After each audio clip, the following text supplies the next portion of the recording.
하나님 말씀이 우리 가운데 있어서 여러분들을 쉬게 할 뿐만 아니라 오늘도 자유를 주십니다. 그러니 수고하고 무거운 짐진 마음들 다 가지고 오셨죠? 오늘 이 시간 다 내려놓으시고 주님의 주시는 평안과 또 은혜 자유가 여러분의 있기를 기도합니다. 이제 우리 지난 말씀에 이어서 오늘은 악한 세대가 표적을 구한다라는 말씀입니다. 여러분 표적 너무 좋죠. 치유받으면 너무 좋고 또 하나님의 영적인 기적의 이적의 것들을 맛보면 아버지를 잘 믿을 것과 같이 우리의 삶에서 그러한 것들이 우리에게는 너무나 좋습니다. 그래서 우리가 성경에도 보면 마지막 때에는 90%가 표적과 이적을 바라보면서 실족하는 이들이 많을 것이다 라는 말씀이 있어요. 이 말은 곧 무엇이냐면 너희가 육체의 감각으로 인하여서 예수를 알아가는 것 자체는 쉽게 무너질 수밖에 없는 것들이다라는 걸 우리에게 알려주죠. 그러니 우리가 이스라엘 백성들이 애굽에서 광야에서 하나님의 영광을 그들은 눈으로 직접 목도하고 하늘에서 만나가 내리고 메추라기가 내리고 수없이 많은 기적의 역사를 맛봤어요. 그러면 그들은 그 믿음 안에서 끝까지 승리하고 가나안까지 갔어야죠. 근데 그 믿음의 1세대들이 다 어떠했냐라는 걸, 그러한 기적과 표적과 이적을 맛봐도 그들은 당장 내 눈에 육신을 위해서 무엇을 먹을까 입을까로 인하여서 결국은 40년 동안 그 광야에 백골이 되어지는 사건을 우리가 아는 것처럼 절대로 우리의 표적과 이적으로는 우리를 구원에 이르게 할 수 있는 것이 아니라 그것은 단 도구일 뿐이다라는 것. 그리고 세상도 사망 권세도 표적과 이적을 우리에게 보일 수 있다라는 것을 우리에게 알게 하시면서 오직 하나님의 살아 역사하는 말씀만이 그저 우리의 내면의 변화를 일으키고 우리의 삶을 통하여 역사하신 하나님의 영광을 우리 앞에 볼 수 있게 하는 유일한 길이다라는 것을 오늘 말씀 속에서 알게 하죠. 그러니 오늘 첫 절에 보니까 그때 서기관과 바리새인 중 몇 사람이 말하되 선생님이여 우리에게 표적 보여주시기를 원하나이다. 그죠? 세상의 육으로 살아내는 자들은 겉으로 보이는 것만 중요시 여겨요. 그러는 우리가 서기관과 바리새인들이 지금까지 예수님의 사역 속에서 어떠한 모습으로 살아냈는지를 우리는 너무나 잘 알고 있잖아요. 그들은 예수를 말씀을 듣고 믿는 것이 아니라 믿지 않고 계속 그들은 예수님의 행적을 쫓아갈 때마다 무엇을 했냐면 주님의 앞에 덫을 놓고 올무에 걸어서 과연 저가 옳은지 그른지 그것에 대해서 판단하고자 하는 것들이 너무나 많고 또 죽이고자 하는 마음까지도 그 마음속에 있었다라는 것을 우리가 알게 하는 것. 그러니 그들이 매번 예수님이 이미 알았음에도 불구하고 그들의 이러한 문제를 다 그대로 수용할 수 있었던 이유가 무엇이냐면 우리에게도 알게 하기 위함이에요. 너희가 믿는다 하면서도 그 믿음의 삶이 어떠한지 어떤 형식에 그쳐서 알맹이 없는 신앙생활을 하고 있는지 그것을 우리에게 말씀을 통해서 교훈하고자 하는 뜻이 더 깊다라는 것을 우리에게 알려주죠. 그러니 오늘 첫 절에 보니까 예수께서 대답하여 이르시되 악하고 음란한 세대가 표적을 구하나 그래요. 악하고 음란하다. 하나님 의인은 없이 하나도 없죠. 여러분 자신만 봐도 알겠죠. 우리가 늘 선한 양심을 갖고 살아내고자 한다 해서 선해지느냐라는 것. 하나님의 선한 말씀을 듣고도 그 말씀이 내 속에서 인지되면서 믿어지느냐라는 것. 우리는 쉼없이 악은 악으로부터 나고 쉼없이 세상 안에 보여지는 것 안에서 우리는 인간의 육신으로 발버둥치면서 악으로 살아내고자 하는 것이 바로 우리의 모습이에요. 그리고 여기서 음란하다라고 하는 것은 뭐냐면 우리 인간의 정욕이죠. 우리 인간이 사랑하고 좋아하는 것들. 그게 때로는 물질이 될 수도 있고 여러분의 삶에서 중독되어져 있는 모든 것들이 바로 다 음란한 것들이다라는 것. 그러니 하나님보다 더 사랑하는 것들 아버지가 질투하시고 하나님보다 더 사랑하는 것들을 아버지는 배척하시죠. 그래서 여기에서 그런 세대가 여기에서 표적을 구하나 이 말이 뭐냐면 너희가 육신으로 살아내면서 육신 안에 보여지는 것으로 인해서 나를 만나고자 한다라는 거예요. 나를 알고자 한다라는 거. 그러나 하나님은 이미 그러셨다면 예수 그리스도가 이 땅에 오셔서 말씀이 육신되어 오신 그 자체가 믿어지는 것이 바로 너희가 하나님을 믿는 것이다라는 것을 우리에게 알려주면서 여기에서 뭐라고 합니까? 선지자 요나의 표적밖에는 보일 표적이 없느니라 그래요. 그러니까 세상의 유일한 표적은 바로 요나의 사건을 말해준다라는 거죠. 근데 이 요나의 사건이 무엇이었습니까? 요나는 선지자였어요. 선지자라는 것은 뭐냐면 말씀이다라는 거. 하나님의 말씀이 있는 자는 말씀의 뜻대로 사는 것이 맞아요. 근데 그 말씀이 있는 자에게 아버지가 어떤 숙제를 주셨습니까? 니느웨로 가서 그 성이 40일 만에 멸망될 것인가를 선포해라. 그들에게 회개를 촉구하라라고 가서 요구하라라고 했어요. 근데 니느웨는 말씀임에도 불구하고 자기 이성적인 생각이 앞서죠. 어떤 생각이 앞섭니까? 니느웨라는 땅은 멸망해야 되는 땅이다. 왜냐하면 아수르의 수도였잖아요. 아수르란 나라는 이스라엘에게는 엄청난 극악무도한 나라가 바로 아수르예요. 그리고 악으로 충만한 나라였다라는 것. 근데 우리도 그렇죠. 세상 안에 악으로 충만하면 여러분의 생각이 어떻습니까? 내가 하나님의 말씀을 가지고 있음에도 악으로 충만한 것들은 멸망해야 돼. 심판당해야 돼. 그리고 그들은 다 죽어야 돼. 그 마음이 우리 안에도 그득그득하잖아요. 근데 하나님은 어떻습니까? 말씀이 있는 자들은 그냥 말씀이 옳다라고 생각하고 그 말씀을 중심으로 살아내는 것을 하나님 기뻐하지, 우리의 생각이, 우리의 의가 거기에서 포함되어지는 것을 기뻐하지 않는다라는 것. 그러니 요나가 니느웨로 가기 싫어서 다시스로 도망하다가 결국 그 배가 파선을 당하고 그 배에서 결국은 자신이 제물로 던져짐으로 물고기 뱃속에 들어가잖아요. 근데 물고기 뱃속에 들어가는 것도 사실은 기적이잖아요. 어떻게 구원에 이를 수 있냐라는 것. 그리고 어떻게 물고기 뱃속에 들어가서 살 수가 있냐라는 것. 그거는 무엇이냐면 하나님이 너희를 구원하신 그 자체는 은혜다. 죽을 수밖에 없는 죄인들을 불러서 아버지의 구원의 자리로 인도했건만 너희들이 스스로 하나님의 자리에서 선과 악을 판단하려 하느냐, 이런 말씀과도 같아요. 그러니 우리 인간은 할 수 없는 그것을 요나가 물고기 뱃속에서 했던 행동이 무엇이냐면 하나님께 구원의 기도밖에 드릴 수 있는 게 없었어요. 아버지, 내가 목숨이 살아있다면, 그죠? 우리의 목숨이 살아있는 동안에 우리가 하는 것이 뭐냐면 내 육체를 구원해 주소서, 내 삶을 구원해 주소서, 내가 가지고 있는 문제를 구원해 주소서, 이거 외에는 없다라는 거예요. 그러나 아버지는 뭐라 하십니까? 육체가 떠날 날이 있다. 육체는 언제 떠날지 너희는 아무도 알지 못한 나그네 인생과 같이 풀의 꽃과 같고 아침 안개와 같은 것이 바로 육체라는 것을 인지하게 하면서 내가 너에게 준 말씀만이 영원한 것이다. 그 말씀을 이 육체 안에서 신뢰하고 듣고 갈 때 하나님의 영원한 나라에까지 갈 수 있다라는 것을 보여주잖아요. 그러니 요나가 그곳에서 구원을 외치고 3일 동안 그곳에서 있다 아버지가 물고기 뱃속에서 토해내치죠. 그리고 나서 요나에게 하는 것이 뭐냐면 다시 말씀으로 돌아가서 말씀의 자리로 가라. 그 요나의 말씀의 자리가 어디입니까? 니느웨였어요. 그래서 요나가 니느웨로 가면서도 그 마음에서는 죽었다가 살아났음에도 불구하고 말씀대로 못 산다라는 거예요, 여러분. 그 마음 한켠에서는 내가 왜 여기를 가야 돼? 여기를 가서 왜 저들의 구원을 외쳐야 돼? 저들은 멸망당해야 돼? 라는 마음이 아직도 남아있는 거예요. 그러니 사흘 동안 가서 외치라 했는데 하루 동안 가서 니느웨에 가서 외치잖아요. 근데 너무나 기적이 일어나는 거예요. 그 악한 자들이 절대로 변화될 수 없는 북한과 같은 땅이 하나님이 바꾸시니까 어떤 역사가 일어나냐면 왕뿐만 아니라 거기에 있는 모든 사람들, 짐승 새끼들까지도 베옷을 입히는 거예요. 그러면서 금식하면서 회개를 촉구하면서 아버지 앞에 돌아오게 하는 거예요. 그 역사를 볼 때 이게 사람이 할 일이냐라는 거예요. 요나가 그 고백 한마디, 그 말씀 한마디 선포했다고 그들이 그것을 순종하고 다 듣고 돌아올 일이냐라는 거예요.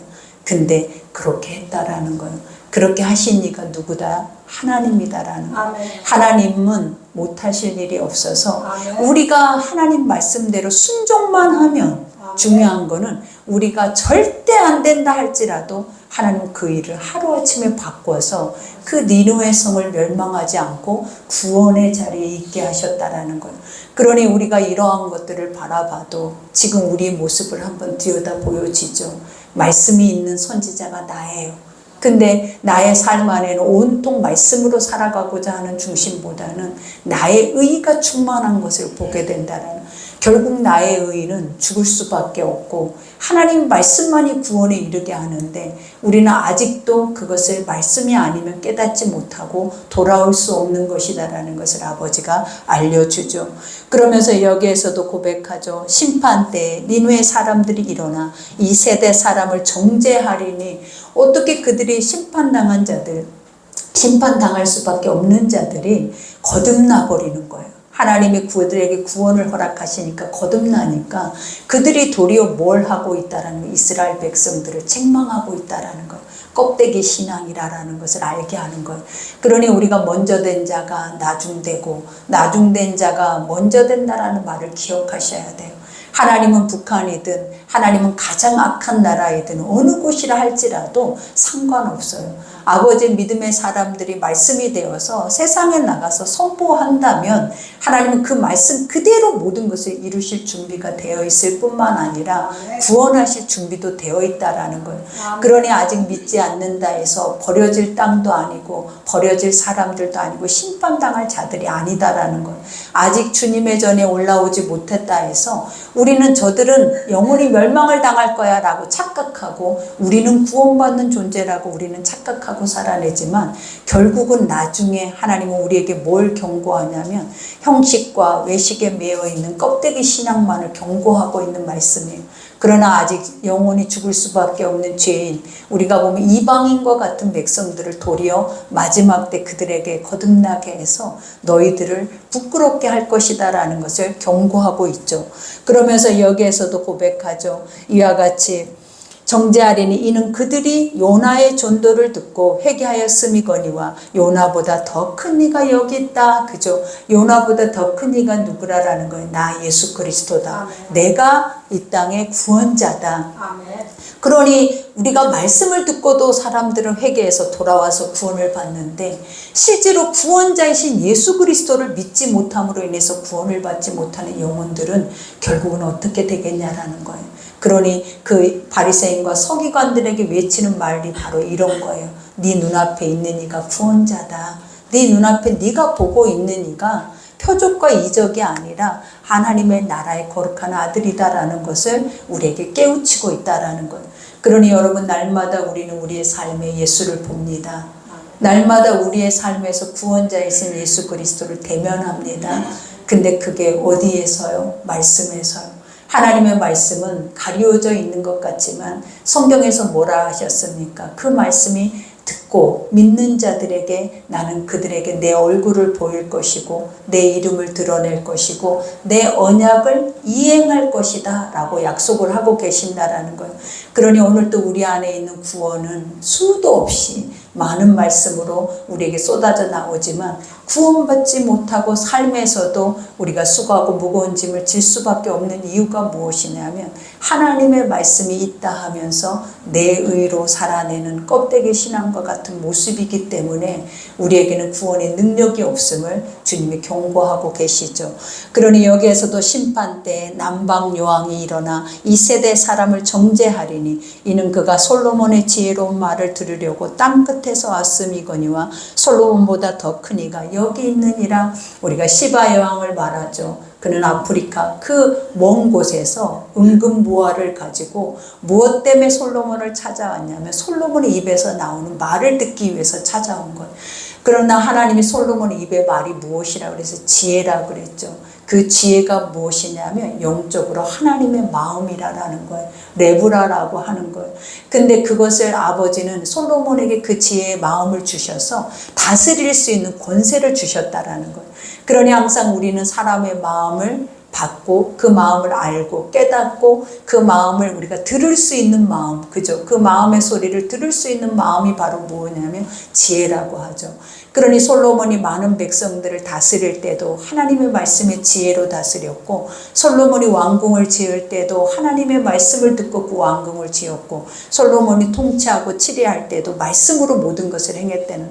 그러니 땅끝까지 그 소문을 듣고 너무나 그것이 그리운 거예요. 그래서 어떻게 보면 시바영 오직 그 입에서 나오는 그 말씀이 무엇인지 그것을 듣고자 하여서 솔로몬에게 나와 봤더니 정말 왕궁도 그 다음에 그 신하들도 그 주변에 있는 사람들도 너무나 귀하게 여겨지더라라는 거예요. 아름답고 너무나 인간으로는 상상할 수 없을 만큼의 그 하나님의 지혜의 그러한 것들이 그 안에 충만함을 보고 그는 너무나 놀랐다라고 말해요.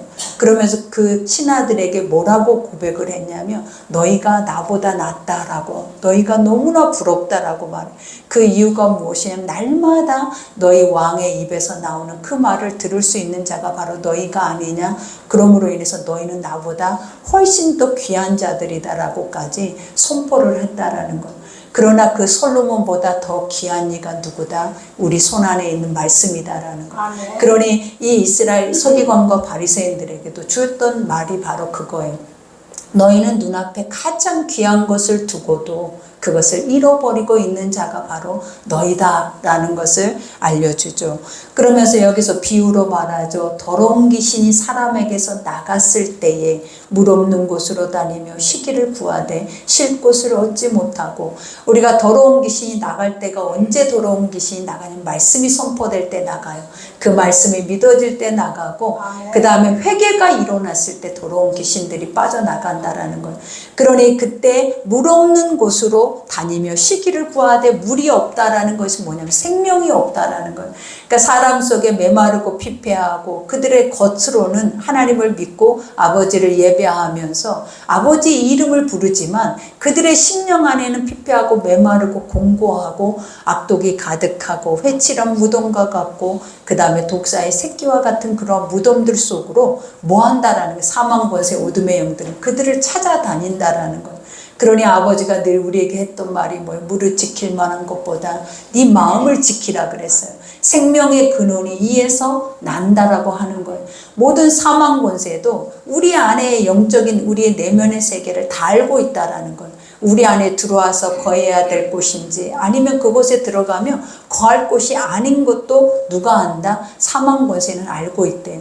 그러니 하나님 말씀이 있고 생명이 있는 곳에는 사망 권세가 틈탈 수가 없어요. 그러니 항상 말씀 안에서 생명 안에서 자라갈 수 있는 여러분들이 돼야 될 줄 믿습니다. 그러니 이에 이르되 내가 나온 내 집으로 돌아가리라 하고 와보니 그 집이 비고 청소되고 수리되었거늘. 그죠? 한번 우리가 그 예수의 그러한 것들을 맛보아 한다 해서 그것이 주님 나라 갈 때까지 이어져 갈 수는 없어요. 그러니 항상 주님이 말하잖아요. 회개하라. 천국이 가까웠다고. 우리가 다윗도 늘 했던 삶의 기도가 무엇이었냐라는 거. 날마다 나를 정결하게 해달라는 거. 하나님의 정한 마음으로 내 안을 정직한 영으로 새롭게 해달라는 기도가 바로 우리가 날마다 드려져야 할 매 순간마다의 기도라는 것을 알려주는 거예요. 그러한 기도를 하고 우리가 마음을 지켜냈을 때 사망 권세는 어때요? 우리 안에 틈타지 못하고 결국은 쫓겨나갈 줄 믿습니다. 그러니 이에 가서 저보다 더 악한 귀신 7을 데리고 들어가서 고하니 그 사람의 나중 형편이 전보다 더욱 심하게 되느니라. 이 악한 세대가 또한 이렇게 되리라 라고 말해요. 그러니까 이 말의 뜻이 무엇이냐면 형식고 예식에 있는 자들, 우리가 그들은 스스로가 안심한다라는 거예요. 나는 구원받은 자야. 그래서 죽으면 천국 갈 수 있어 라고 스스로가 안심하는 자는 사단이 너무나 좋아한다라는 거예요. 왜냐? 그 집에 예수가 없기 때문이에요. 그러나 우리는 날마다 두려움과 떨림으로 경외함으로 아버지의 구원을 이루어가는 자들에게는 그와 같지 않죠. 날마다 나 자신을 하나님 말씀을 비춰서 회개하고 나 자신을 점검해서 사망 권세가 틈타지 못하게 하는 것이 바로 우리의 삶의 기준이다라는 거예요. 그러니 날마다 우리의 자신을 말씀 속에서 다시 한번 들여다보셔서 내가 껍데기와 같은 신앙을 가지고 형식과 예식에 취해서 나는 구원받은 백성이다라고 착각만 하면서 사는 자들과 또한 아버지를 날마다 말씀 속에서 대면하면서 그분과 친밀하게 교제하고 또 그분이 말씀하신 거룩한 뜻대로 살아가는 자인지 우리가 다시 한번 점검하셔서 오직 의인은 믿음으로 산다 하셨습니다. 하나님이 오늘 또 여러분에게 믿음을 주셔서 그 은혜로 살게 하실 줄 믿습니다. 그러니 오늘 말씀 생각하면서 우리가 기도하실세 아버지 내 안에 혹시 사망 권세가 또 혹시 어둠의 영들이 내 안에서 장악하고 있지 않는지, 내가 그것으로 인하여서 아버지를 믿고 있다 착각 빠져 살아오고 있지 않는지 다시 한번 돌아보게 하여 주셔서 오직 하나님의 거룩한 그 뜻 앞에 설 수 있는 자로 아버지 정결하게 씻겨달라고 우리 시간 주여 일창하고 기도하겠습니다. 주여